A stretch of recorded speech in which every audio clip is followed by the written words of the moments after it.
Hey everyone, I'll keep this short and sweet.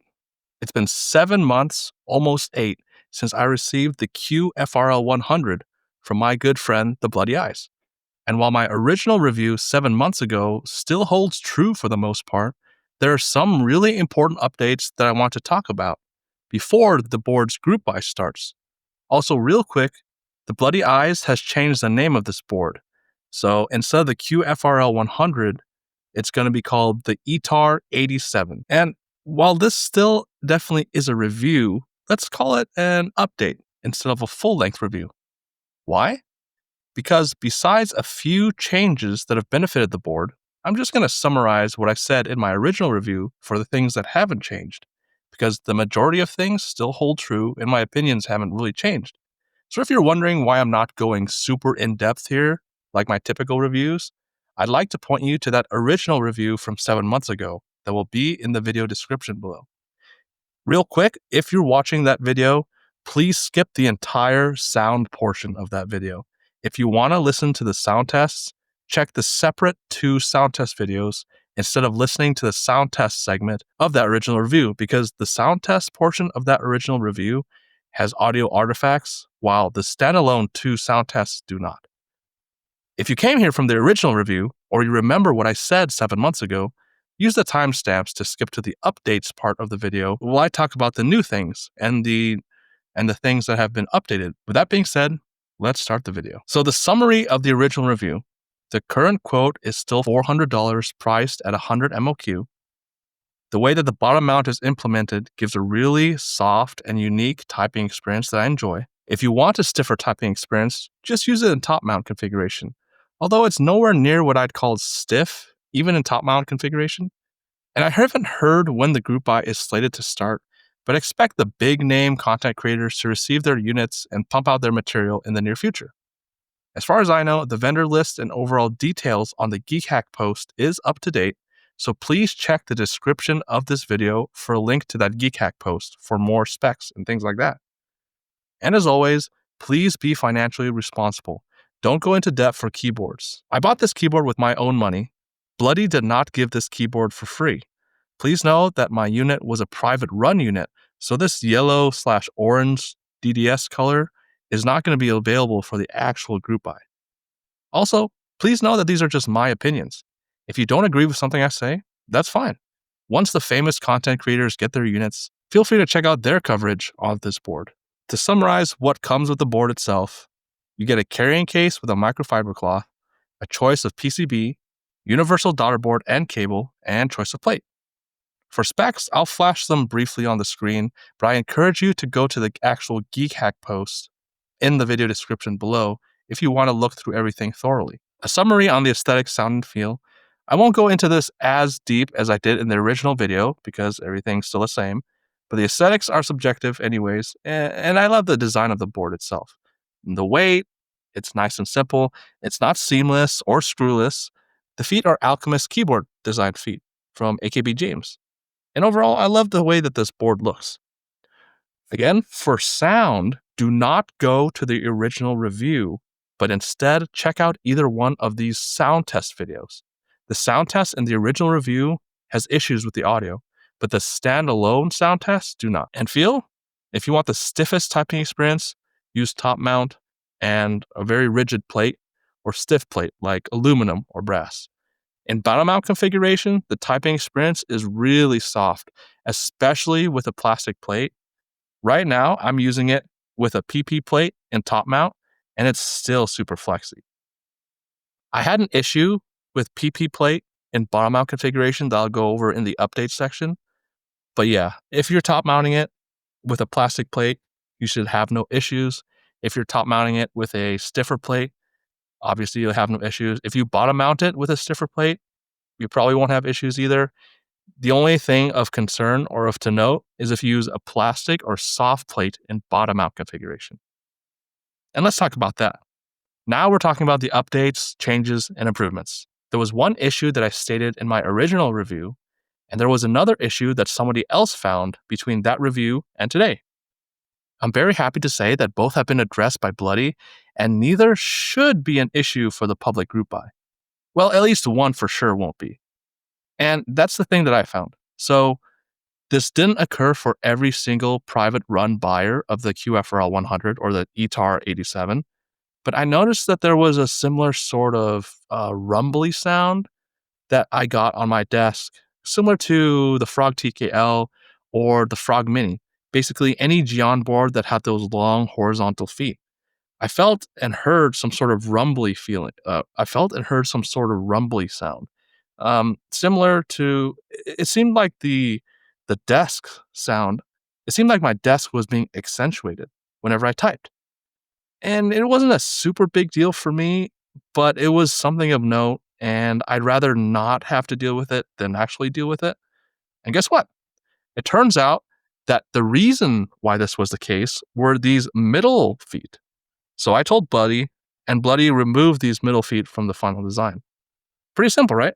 So the public run will not have spots for the middle feet and will instead just have the 4 spots for the outermost feet. I guess that saves a bit of money too, so I'm glad that I found it out. Again, it wasn't prevalent in every single person's board, but if I noticed it, I wanted to make sure that Bloody knew in case somebody else experienced it for the public run. The second issue was found by someone called Chobot. And they brought it up when talking about the Migra TKL, which was another Bloody Eyes design. So in both the Migra TKL and the Etar87, aka QFRL100, if you use bottom mount and you use a super soft plate material, let's say PP or PC, when typing, you end up bottoming out, which results in a metallic collision-y sound, which is not desirable. So, being the base designer that he is, Bloody is not only prototyping new bottom-mount pad materials instead of the current polycarbonate ones, but he's also testing out a new design of the pad shape-wise. These will be sent to the content creators with their units, and he's still testing them himself.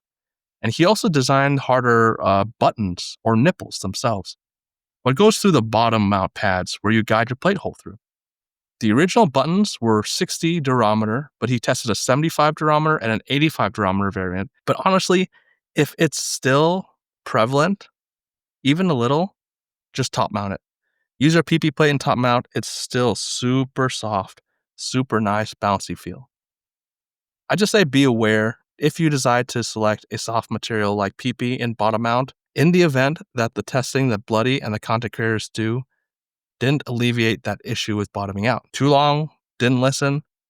If you use a super soft plate material like PP or PC in bottom out configuration, you may be bottoming out and it may result in a metallic collision-y sound. Hopefully with the new updates that Bloody has tested and will send out to the content creators, that won't be an issue. But if that's an issue, just be aware of it and consider top mounting with your soft plate. So yeah, my feelings toward the board haven't changed since I created that original review video 7 months ago.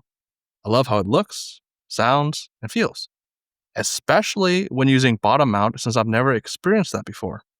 The rumbly issue has been fixed.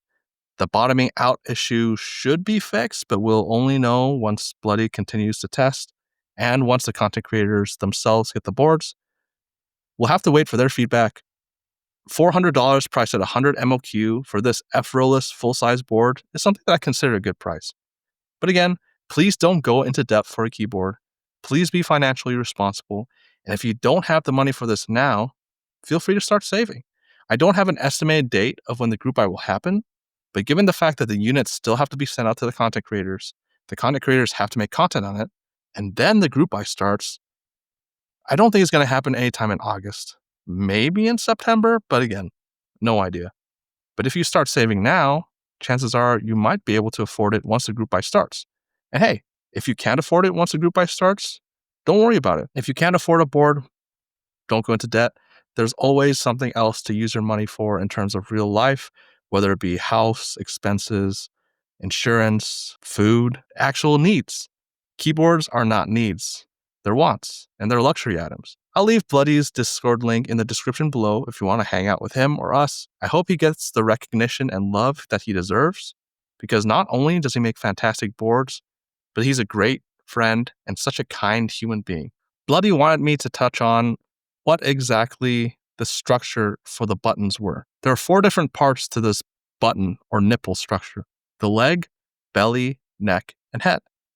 The leg itself is the part that's inserted into the top case to reduce the movement of the plate as much as possible. The belly itself is where the plate will sit, and it will isolate the plate and the bottom pad to reduce friction and hopefully scratches, also serving as a soft spot. And the neck is where the bottom of the button gets inserted into the pad.